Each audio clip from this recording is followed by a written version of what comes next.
팔찌구 성도님들 한 주간 평안하셨는지요? 코로나 상황이 우리의 기대만큼 쉽사리 진정되고 있진 않지만 조금씩 더디지만 모임의 자리와 인원도 늘어나고 예배의 자리도 회복되어져 가고 있음을 느끼게 됩니다. 여러분의 삶의 자리와 믿음의 자리도 하나님께서 주시는 회복이 가득 넘치는 시간이 되실 수 있기를 바랍니다.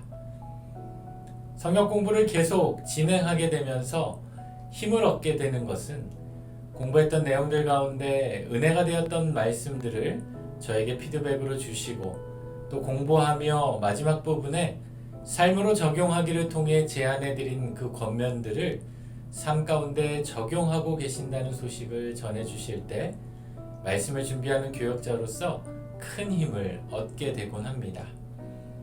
오늘 성경 공부를 통해서도 하나님께서 저와 여러분에게 크신 은혜를 더해 주시기를 소망합니다. 오늘 공부를 시작하기에 앞서 지난 시간까지 공부했던 내용을 다시금 살펴보는 시간을 먼저 갖도록 하겠습니다. 출애굽기는 하나님의 구원의 여정이 기록되어 있는 책으로 출애굽기는 전체 5가지 동사로 정리해 볼 수 있습니다. 보고 듣고 알고 내려가서 건져내고 인도하여 데려가려 하노라. 이 5가지 동사는 매 시간마다 반복하고 있어서 이제는 아마 눈을 감고도 이 5가지 동사가 떠올리게 될 것 같은데요. 지난 시간까지는 출애굽기 1장에서 18장까지의 말씀을 함께 공부했습니다. 지난 시간은 특별히 하나님께서 이스라엘 백성들을 성숙한 하나님의 백성으로 훈련시키고자 광야의 자리로 인도하신 하나님에 대해 공부하며 우리 인생에 찾아오는 대표적인 5가지 광야의 훈련을 통해서 우리가 어떻게 하나님을 의지하고 살아가야 하는지를 살펴보았습니다. 오늘은 구원의 여정 출애굽기 7번째 시간으로 출애굽기 19장의 말씀을 중심으로 신의 산으로 인도하시는 하나님이라는 주제로 공부하도록 하겠습니다. 오늘은 내용이 비교적 짧은 내용의 말씀이기에 가급적 본문 말씀을 함께 읽어가며 공부를 진행해 보도록 하겠습니다. 성경 공부를 시작하기에 앞서 아직 출애굽기 19장 말씀을 읽지 못하신 분들은 잠시 강의 듣기를 멈추시고 출애굽기 19장 말씀을 먼저 읽으시고 강의에 참여해 주시면 좋겠습니다. 또 아직 제7강의 강의안을 받지 못하신 분들은 아래 안내글에 링크되어 있는 구글 링크를 통해 강의안을 받으신 후에 강의에 참여해 주시기 바랍니다. 그럼 이제부터 본격적인 7강을 시작해 보도록 하겠습니다. 먼저 출애굽기 19장 5절에서 6절 말씀을 함께 읽겠습니다. 세계가 다 내게 속하였나니 너희가 내 말을 잘 듣고 내 언약을 지키면 너희는 모든 민족 중에서 내 소유가 되겠고 너희가 내게 대하여 제사장 나라가 되며 거룩한 백성이 되리라. 너는 이 말을 이스라엘 자손에게 전할지니라. 아멘. 출애굽기 19장에서는 하나님께서 이 백성들을 출애굽시키시고 구원하신 구체적인 목적이 기록되어 있는데요. 이는 이 백성들로 하여금 하나님의 소유가 되게 하시고 이 백성들을 제사장 나라로 또 거룩한 백성으로 삼으시기 위함이었습니다. 이를 위해 하나님께서는 이스라엘 백성들을 건져내시고 인도해 주셨습니다. 본문 1절에서 2절까지 말씀을 같이 읽어보겠습니다. 이스라엘 자손이 애굽 땅을 떠난 지 3개월이 되던 날 그들이 시내 광야에 이르니라. 그들이 르비딤을 떠나 시내 광야에 이르러 그 광야의 장막을 치되 이스라엘이 거기 산 앞에 장막을 치니라. 여기서 먼저 이스라엘 백성들이 시내 산에 이르게 된 여정을 살펴보면 애굽 땅을 떠난 지 3개월이 되던 날 백성들은 시내 광야에 도착했습니다. 그리고 백성들은 시내 광야에 장막을 치게 되었습니다. 여기서 이들이 도착한 시내 광야의 시내산은 이전에 모세가 하나님의 부르심을 받았던 시절부터 하나님께서 모세를 통해 내가 이 산에서 나를 섬기게 될 것이라고 약속하신 것으로 백성들이 시내산에 도착하게 되므로 하나님께서 모세를 통해 주신 하나님의 약속이 성취된 증거가 되고 있습니다. 여기서 한 가지 우리가 생각해 볼 수 있는 것은 하나님께서는 신실하신 하나님이시기에 우리와 맺은 약속을 기억하시고 반드시 그 약속을 지키시고 이루어 주시는 분이심을 알 수 있게 됩니다. 어쩌면 모세는 이전에 자신이 하나님의 부르심을 받았던 시절에 하나님께서 이 산에서 나를 섬기게 될 것이라 말씀하심으로 주신 그 약속을 기억하고 있지 못했을지도 모릅니다. 그러나 모세는 기억하지 못할지라도 하나님께서는 기억하시고 그 약속을 이루어 주셨다라는 것입니다. 우리의 삶에도 하나님께서 각자에게 주신 약속들을 또 내가 하나님과 맺었던 그 약속들을 우리는 잊고 지낼지 모르지만 하나님께서는 그 약속을 잊지 않으시고 기억하고 계시는 분이십니다. 그렇게 우리는 삶 가운데 하나님과 맺은 그 약속을 잊지 않고 지킬 수 있도록 기억하며 살아갈 수 있어야 합니다. 그래서 신앙은 기억하는 자리에서 자라나게 됩니다. 하나님께서 우리에게 주신 은혜의 순간들을 기억하고 또 하나님과 우리가 맺은 그 약속들을 기억하고 지킴으로 하나님과 더 깊은 언약의 관계를 맺으며 살아갈 수 있기를 바랍니다. 계속해서 3절 말씀을 읽어보겠습니다. 모세가 하나님 앞에 올라가니 여호와께서 산에서 그를 불러 말씀하시되 너는 이같이 야곱의 집에 말하고 이스라엘 자손들에게 말하라. 시내산에 도착한 모세와 이스라엘 백성들은 시내 광야에 장막을 치고 모세는 하나님의 부르심을 받아 시내산으로 올라가게 됩니다. 시내산에 올라가서 모세는 하나님의 말씀을 듣게 되었고 그 말씀을 이스라엘 백성들에게 전하는 사명을 받게 되었습니다. 하나님의 부르심을 받게 된 모세가 하나님께 들은 말씀은 하나님께서 이스라엘 백성들과 새롭게 맺은 언약이며 동시에 하나님께서 이스라엘 백성들을 출애굽시키신 구체적인 목적이었습니다. 4절 말씀을 함께 읽어보면 내가 애굽 사람에게 어떻게 행하였음과 내가 어떻게 독수리 날개로 너희를 업어 내게로 인도하였음을 너희가 보았느니라. 4절 말씀을 통해 하나님께서는 이 백성들을 구원하시기 위해 애굽에서 출애굽시키셨으며 이를 위해 하나님께서 마치 독수리처럼 날아오셨을 뿐만 아니라 연약한 이스라엘 백성들을 그 날개 위에 태우시고 신속하고도 안전하게 구원해 주셨음을 알게 됩니다. 백성들을 독수리 날개로 업어 애굽으로부터 인도하신 하나님께서는 이제 이스라엘 백성들과 새로운 언약을 맺으시게 되는데요. 이 언약에는 하나님께서 주시는 언약의 조건이 담겨져 있습니다. 무엇보다도 언약의 조건은 하나님의 말씀을 잘 듣고 잘 지키는 것입니다. 우리가 누군가를 좋아하고 사랑하게 되면 그 사람의 말을 잘 들어주게 됩니다. 그래서 그 사람이 무심코 던진 말일지라도 그 말을 마음에 새기게 되고 기억하게 됩니다. 그런데 그 사랑하는 사람이 우리를 구원해 주신 하나님이라면, 하나님이 우리에게 주신 그 언약의 말씀이라면 우리가 이를 어찌 듣지 않을 수 있으며 기억하지 않을 수 있겠습니까? 우리가 하나님과의 언약을 맺기 위해서는 무엇보다도 하나님께서 하시는 말씀들에 귀를 기울이고 그 말씀에 순종하며 살아갈 수 있어야 합니다. 우리가 은혜로운 말씀을 듣게 되면 그 말씀을 놓치지 않으려고 한 구절 한 구절 혹시라도 놓칠까봐 그 말씀을 반복해서 듣고 토시 하나 틀리지 않고 그 말씀을 기록하곤 합니다. 하나님께서 우리에게 주신 말씀들도 우리가 그와 같이 기억하며 지킬 수 있는 그러한 마음이 우리에게 있어야 합니다. 그리고 하나님께서 새롭게 이 백성들과 맺으셨던 그 언약의 구체적인 내용은 5절 말씀에 자세히 기록되어 있는데요. 5절 말씀을 같이 읽어보겠습니다. 세계가 다 내게 속하였나니 너희가 내 말을 잘 듣고 내 언약을 지키면 너희는 모든 민족 중에서 내 소유가 되겠고 하나님께서 이들과 언약을 맺음으로써 이들이 하나님의 소유가 된다라는 것입니다. 여기서 소유라는 단어는 히브리어로 세굴라라는 단어인데요. 이는 그 사람이 가진 물건들, 소유하고 있는 것들이라는 의미도 있지만 그 물건들 가운데 특별한 보물이나 소중하게 간직하고 있는 것들을 가리킬 때 이 세굴라라는 단어가 사용되어지곤 합니다.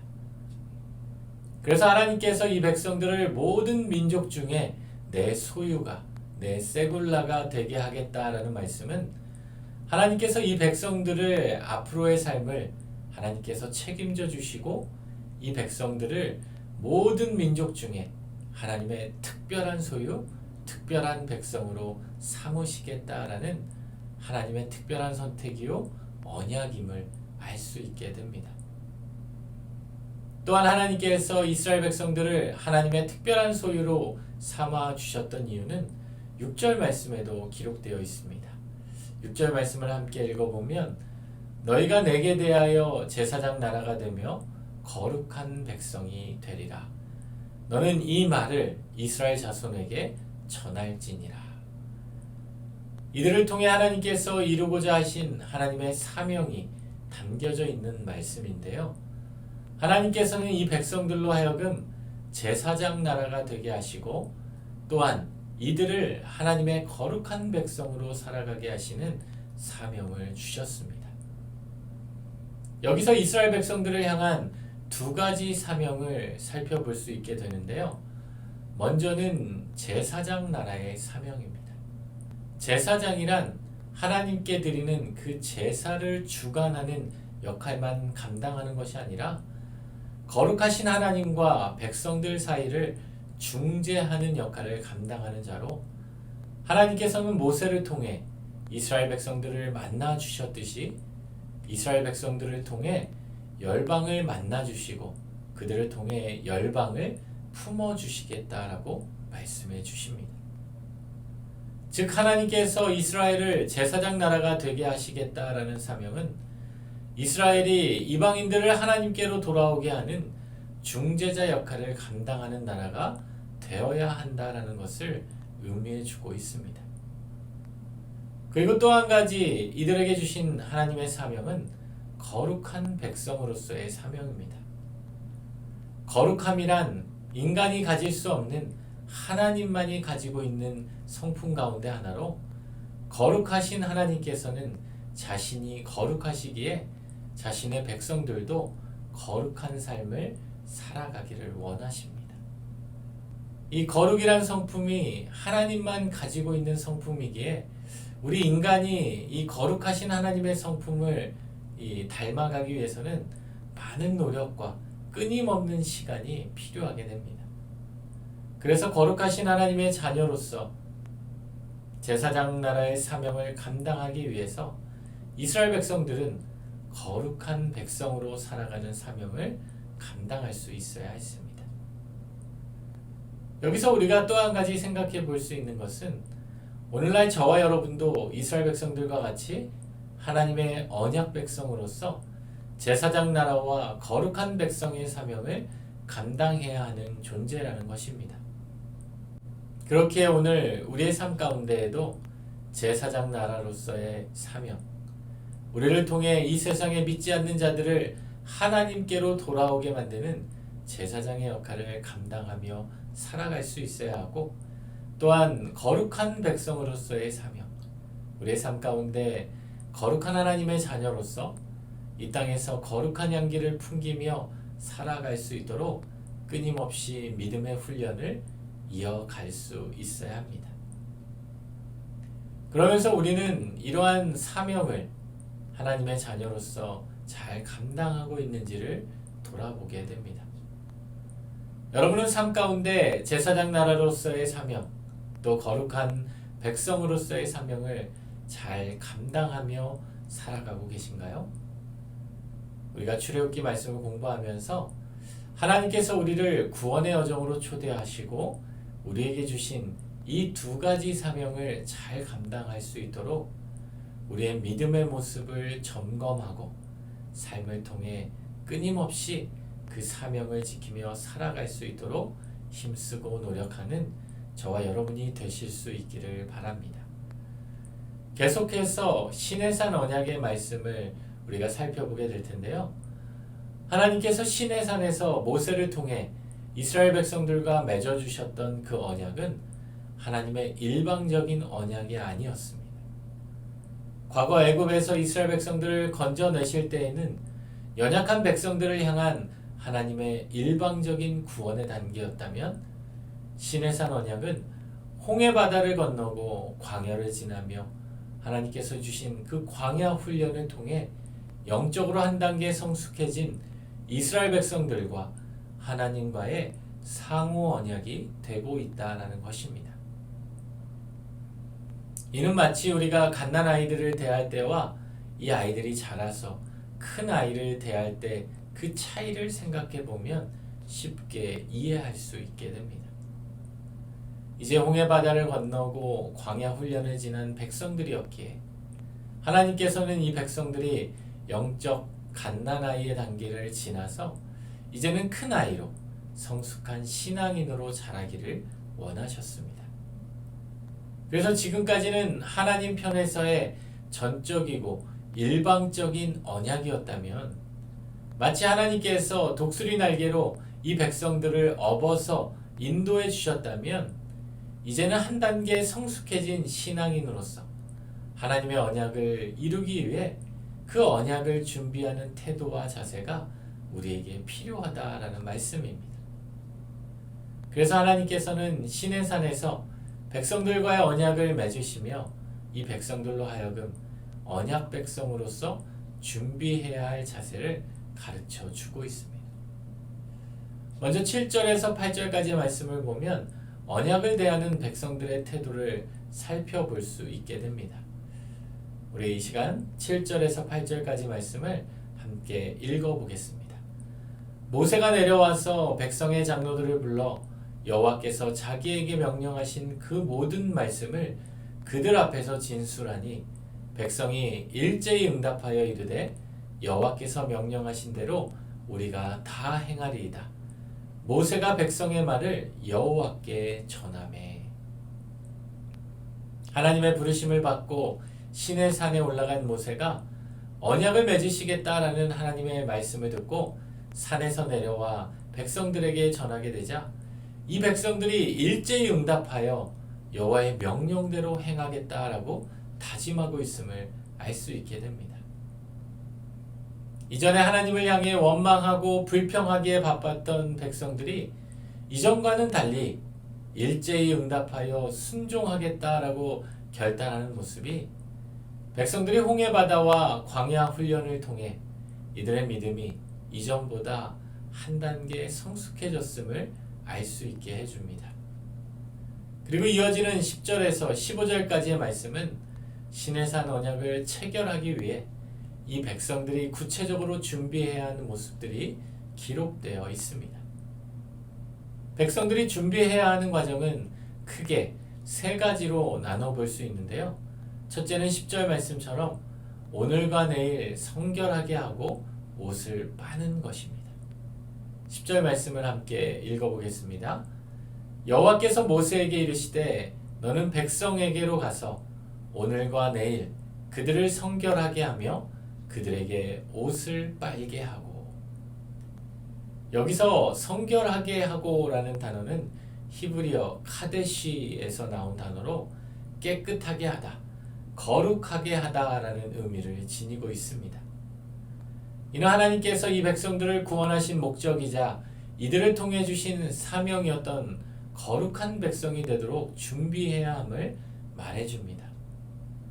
그래서 백성들은 하나님의 거룩한 백성이 되어 하나님과 언약을 맺기 위해 자신들의 몸과 마음과 영혼을 깨끗하게 하고 정결케 하는 회개의 자리로 나아가야만 했습니다. 이는 내면적인 회개뿐만 아니라 그들의 옷을 빠는 행위까지도 포함된 외면적인 회개도 포함되었습니다. 더욱이 이를 위해 하루의 시간이 아닌 오늘과 내일의 시간을 들였다라는 것은 하나님의 언약을 위해 철저한 회개의 시간을 가졌음을 알 수 있게 됩니다. 다시 말하면 그 회개가 형식적으로 그친 회개가 아니라 전심을 다해 그의 내면과 그의 외면까지도 온전히 하나님 앞에 회개하는 시간을 보내게 되었다라는 것입니다. 또 이 백성들이 언약을 위해 두 번째로 준비해야 하는 과정은 셋째 날을 기다리는 것입니다. 11절 말씀을 함께 읽어보겠습니다. 준비하게 하여 셋째 날을 기다리게 하라. 이는 셋째 날에 나 여호와가 온 백성의 목전에서 시내 산에 강림할 것임이니. 첫째 날과 둘째 날 내면적이고 외면적인 회개의 시간을 통해 성결하게 했다면 셋째 날을 간절히 사모하며 기다려야 한다라는 것입니다. 하나님께서 첫째 날과 둘째 날 성결케 한 백성들에게 바로 언약을 맺지 않고 하루를 더 기다려 셋째 날을 기다리게 했을까 생각해 보면 백성들로 하여금 이 날을 향한 간절한 기대감을 가지고 다시금 준비하며 마음을 정돈하는 시간을 주기 위함이지 않았을까 생각해 보게 됩니다. 모든 준비를 끝내놓았지만 다시금 나의 모습에 혹시라도 부족함이 없는지 돌아보고 또 그 과정 가운데 나를 여기까지 인도하신 하나님의 은혜를 다시금 떠올려 보며 하나님께 감사의 마음을 품고 기다리는 그 시간이 어찌 보면 하나님과의 언약의 자리를 더 큰 기대감으로 은혜의 자리로 만들게 되는 시간이 되지 않을까 생각해 보게 됩니다. 언약을 위해서 또 이 백성들이 세 번째로 준비해야 하는 과정은 경계를 정하는 것입니다. 12절 말씀을 같이 읽어보겠습니다. 너는 백성을 위하여 주의 경계를 정하고 이르기를 너희는 삼가 산에 오르거나 그 경계를 침범하지 말지니 산을 침범하는 자는 반드시 죽임을 당할 것이라. 하나님과 언약을 맺기 위해서 하나님께서는 백성들 주위에 경계를 정하고 백성들이 그 경계를 넘어 산에 오르거나 그 경계를 침범하지 않게 했습니다. 21절 말씀에서도 하나님께서는 모세를 통해 경계를 정하고 경고하여 백성이 밀고 들어와서 여호와에게로 와서 보려고 하다가 죽지 않게 하라고 말씀해 주셨습니다. 여기서 하나님께서 경계를 정하셨다라는 것은 거룩하신 하나님과 구별되지 않는 백성들 사이에는 절대적인 구별이 있음을 보여주는 것으로 하나님의 거룩하심을 구별되지 않는 백성들로 하여금 보호하시고자 함이고 또한 구별되지 않은 백성들을 지켜주기 위함이었습니다. 그리고 이렇게 구별됨을 통해 백성들은 하나님을 경외할 수 있게 되었던 것입니다. 이 부분을 통해 우리가 받게 된 은혜를 깨닫게 되는데요. 구약의 시대였다면 죄인된 우리는 하나님께로 나아갈 수 없는 죄인이었지만 예수 그리스도의 보혈의 공로로 이제는 우리가 하나님께로 나아갈 수 있는 은혜를 입게 되었다라는 사실입니다. 이처럼 하나님과의 언약 체결을 위해서는 백성들의 준비만 필요했던 것이 아니라 제사장들의 준비도 필요했습니다. 22절 말씀을 보면 또 여호와에게 가까이 하는 제사장들에게 그 몸을 성결히 하게 하라. 나 여호와가 그들을 칠까 하노라. 먼저 제사장들도 백성들과 같이 자신의 몸을 성결하게 해야 했습니다. 제사장이라고 해서 하나님 앞으로 나아가는데 예외가 되지는 않았습니다. 이는 우리의 믿음과 직분에 상관없이 하나님 앞에 나아가는 데에는 모두가 다 철저한 회개가 따르며 성결케 함이 필요하다라는 것입니다. 도리어 제사장으로 직분을 맡고 사명을 감당해야 하는 자라면 백성들보다 더욱더 자신의 몸을 성결케 돌보는 노력이 필요하게 될 것입니다. 또한 경계를 세워서 산을 거룩하게 지켜야만 했습니다. 말씀을 읽겠습니다. 모세가 여호와께 아뢰되 주께서 우리에게 명령하여 이르시기를 산 주위에 경계를 세워 산을 거룩하게 하라 하셨사온즉 백성이 시내 산에 오르지 못하리이다. 제사장들은 백성들과 달리 하나님의 특별한 사명을 맡은 자로서 경계를 세워서 그 땅을 스스로 넘어가지 말아야 함과 동시에 백성들이 경계를 넘지 못하도록 돌보고 살피는 역할까지도 감당해야 했습니다. 여기서 한 가지 우리가 생각해 볼 수 있는 부분이 있습니다. 하나님께서는 이스라엘 백성들과 언약을 체결하시기 위해 이 백성들로 하여금 준비할 자세와 태도에 대해 말씀해 주셨는데요. 오늘 우리는 예수 그리스도의 보혈의 공로로 매일매일 하나님과의 언약의 자리로 나아갈 수 있는 은혜를 입게 되었습니다. 그러나 그러한 크신 은혜를 입었음에도 불구하고 하나님을 만나는 자리로 우리가 어떠한 마음과 어떠한 자세로 나아가고 있는지를 돌아보게 되면 우리의 모습이 참으로 부끄럽게만 여겨지게 됩니다. 하나님의 은혜로 매일매일 매 순간마다 하나님을 만나게 되므로 어찌 보면 아무런 준비도 없이 아무런 생각도 없이 하나님을 만나고 있진 않는지 우리의 모습을 돌아보게 됩니다. 오늘 출애굽기 말씀을 공부하면서 우리가 하나님을 만나는 그 자리를 우리가 얼마나 사모하고 기다리고 또 얼마나 준비하고 있는지를 돌아보며 그 자리를 위해 성결한 모습으로 하나님 앞에 회개하고 간절한 마음으로 그날을 기대하며 기다리며 하나님을 만나는 저와 여러분이 되실 수 있기를 바랍니다. 오늘 출애굽기 19장 말씀을 통해 살펴본 것처럼 하나님께서는 모세를 통해 이스라엘 백성들과의 언약을 체결하기 위해서 백성들이 준비해야 할 태도와 자세를 가르쳐 주셨습니다. 애굽의 시절과 달리 홍해바다를 건너고 광야의 훈련을 통해 한 단계 성숙해진 이스라엘 백성들이었기에 하나님께서는 이들을 한 단계 더 나아가 인격적으로 만나주시고 상호 언약의 관계로서 만나주게 되셨는데요. 이를 통해 백성들의 신앙이 한 단계 더 성장하게 되고 또한 그들에게도 제사장 나라로서 하나님의 거룩한 백성으로서의 사명이 주어지게 되었음을 알 수 있게 되었습니다. 그리고 하나님과의 언약을 맺기 위해 그들 스스로도 준비하며 그날을 기다리는 열심의 시간들이 있음을 오늘 말씀을 통해 깨닫게 되었습니다. 오늘 말씀을 정리해보며 오늘 공부한 말씀들을 가지고 우리가 또 삶 가운데 어떻게 적용하며 살아갈 수 있을지를 몇 가지로 살펴보도록 하겠습니다. 첫째로 하나님과의 약속을 기억하며 살아가야 합니다. 신실하신 하나님께서는 모세를 통해 주신 약속을 이루어 가십니다.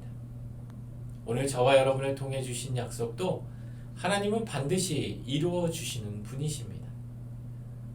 오늘 말씀을 공부하면서 특별히 올 한 해 하나님과 맺었던 약속들을 떠올려 보게 됩니다. 올해도 이제 3달이 남지 않았는데요. 연초에 다짐을 하며 하나님과 맺었던 그 약속들이 무엇이 있는지를 돌아보게 됩니다. 특별히 코로나 시기를 보내며 개인의 경건 생활과 믿음 생활을 위해 하나님과 맺었던 약속들이 각각 있으실 줄로 압니다. 그 가운데 지금까지 지켜진 약속들도 있고 또 진행 중인 약속들도 있지만 어떤 약속들은 우리가 잊은 것도 있고 어떤 약속들은 잊은 것도 있고 시작조차 하지 못한 약속들도 있을 겁니다. 이제 남은 3달 그 약속들을 떠올리며 올해 남은 3달을 지켜보는 것도 하나님과 맺은 약속을 지키는 소중한 시간들이 되지 않을까 생각해 보게 됩니다. 둘째로 우리는 하나님께서 우리에게 주신 사명을 지키며 살아가야 합니다.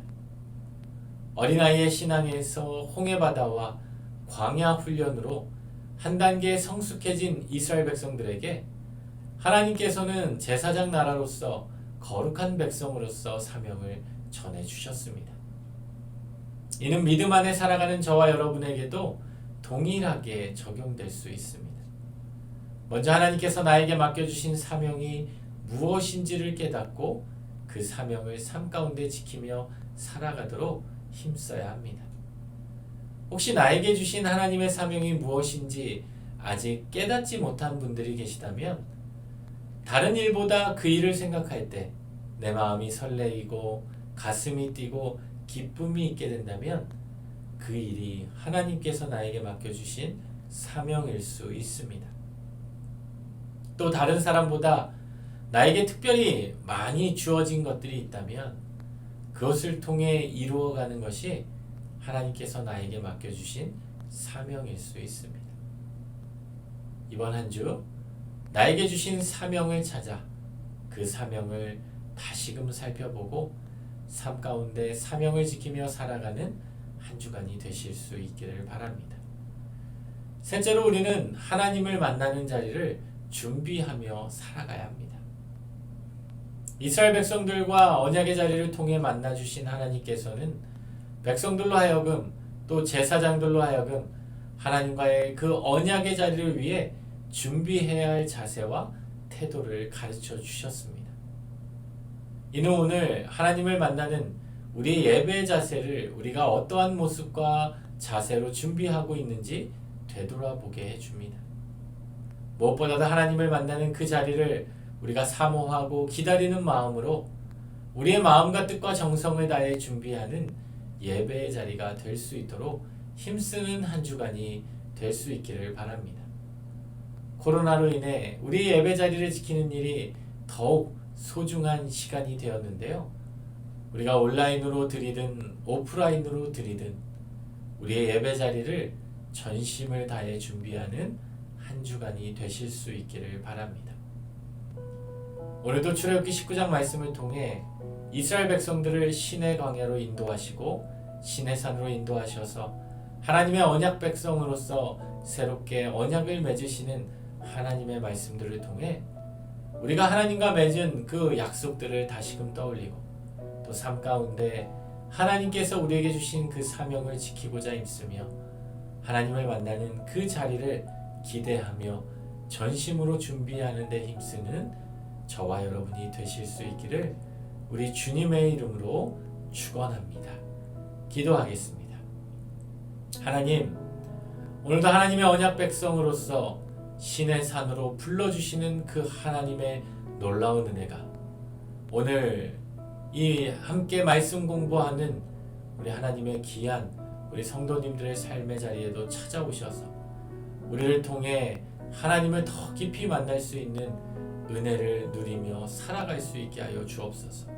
또한 하나님께서 우리에게 베풀어 주신 그 은혜의 시간들을 우리가 떠올리며 기억하며 또 하나님께서 우리에게 주신 그 약속들을 기억하며 하나님과의 그 약속을 지키며 살아가기에 힘쓰는 자들이 되게 하여 주시고 또 하나님께서 우리를 만나주시는 그 은혜의 자리, 그 예배의 자리를 우리가 마음과 뜻과 정성을 모두어 준비하며 기대하며 나아가는 하나님의 거룩한 자녀들 되게 하여 주옵소서.